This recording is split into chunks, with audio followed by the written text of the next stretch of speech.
Hamas bebaskan tawanan Beduin Islam warga negara Israel. Saudara, pada hari ke-7 gencatan senjata, Hamas membebaskan tawanan Israel sebanyak 8 orang, 7 perempuan dan seorang pria, termasuk Aisyah Siyadne, warga Israel beretnis Beduin beragama Islam. Aisyah dibebaskan bersama kakaknya Bilal, namun ayah dan kakak laki-lakinya masih ditawan Hamas di Gaza, walaupun mereka juga beragama Islam. Pada saat pembebasan Aisyah dan Bilal, Hamas tidak menghadirkan kerumunan warga Gaza untuk menyoraki, bersiul atau bertakbir. Tawanan dipindahkan ke mobil Palang Merah Internasional, jauh dari gegap gempita seperti pada hari ke-5 dan ke-6. Tampaknya ada upaya Hamas untuk menyembunyikan fakta dari warga Gaza bahwa Hamas menculik orang Beduin Muslim.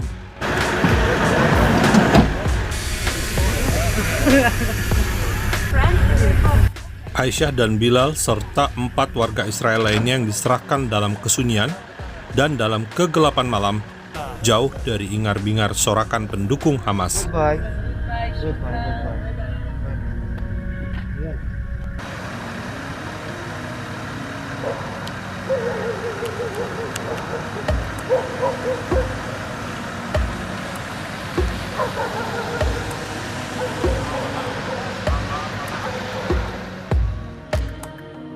Tetapi ketika membebaskan Mia Shechem dan Amit Sousana, Hamas memilih lokasi di tengah kerumunan massa.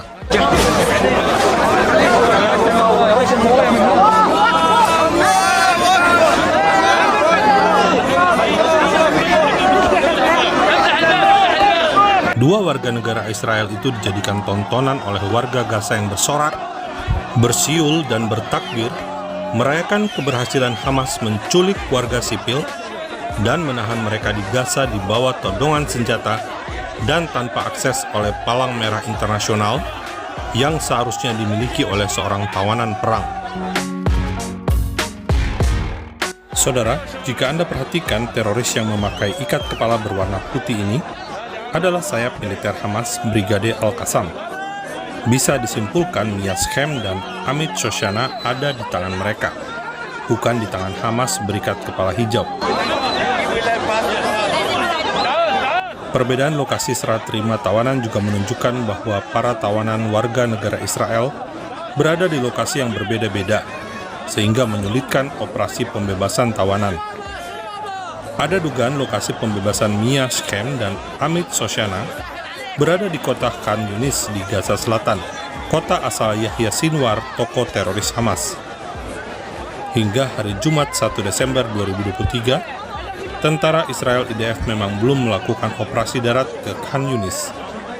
Anda bisa melihat warga sipil Gaza yang berkerumun lengkap dengan gawai atau gadget mereka, tanpa tanda-tanda penderitaan akibat serangan Israel.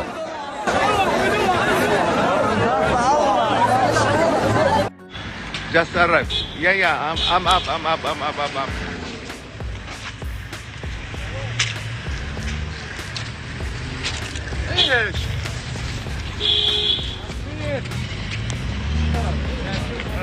تعال يا والله المفروض انا عطرت غرفه قدامه هذا فطرنا 20 ساعه والله الجواد غير برد يا وقت. Meski Hamas berusaha menutupi penawanan Arab Beduin, namun tentu saja berita pembebasan tawanan ini diketahui dunia Arab karena stasiun televisi Mesir menyiarkan penerimaan tawanan di perbatasan antara Mesir dan Gaza di Rafah. Palang Merah Internasional mengantar para sandera untuk diserahkan kepada Mesir sebelum mereka dibawa ke tanah Israel. إلى معبر رفح إضافة إلى محتجزتان قد تم نقلهم بالفعل من الصليب الأحمر يدخلون الآن قاعة الاستضافة وستقوم الفرق الطبية. Aisyah dan Bilal tampak memeluk keluarga mereka saat tiba di Israel. Saudara, saat serangan teroris Hamas 7 Oktober 2023, Hamas membunuh 24 orang Arab Israel, 19 orang diantaranya adalah orang Arab Beduin. 9 orang Arab Beduin ditawan dan dibawa ke Gaza. Keluarga Aisyah dan Bilal berupaya membebaskan mereka dari penyanderaan, termasuk juga Presiden Israel Isaac Herzog.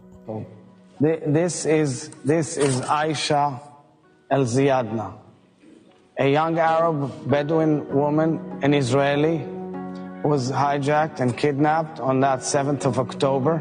She's 18 years old. She was with her parents. That morning, they went to work in Kibbutz Cholit, a beautiful kibbutz, a beautiful community on the border with Gaza. They've been working there for years, and they became part of the family. She and her brothers were kidnapped. They're abducted. They're in Gaza. The Hamas thinks they're second grade or something. I mean, because they're Muslims, so Muslims living in Israel, God forbid. And we care about her, we care about all the other hostages.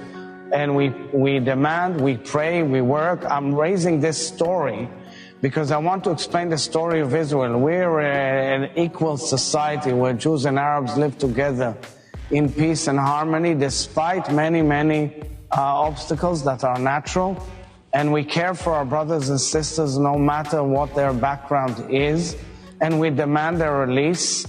And we want to see as many as the hostages back home, because what happened to them is a crime, a major war crime.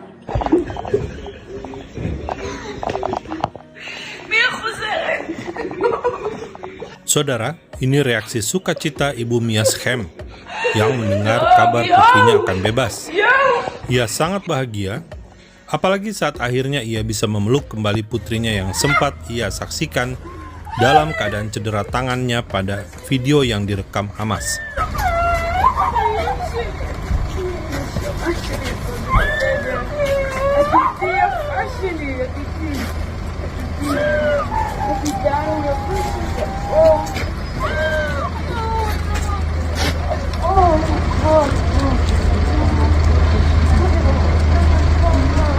Kini semua sandera harus dibebaskan sekarang juga, termasuk bayi Kfir Bibas yang kini berusia 11 bulan.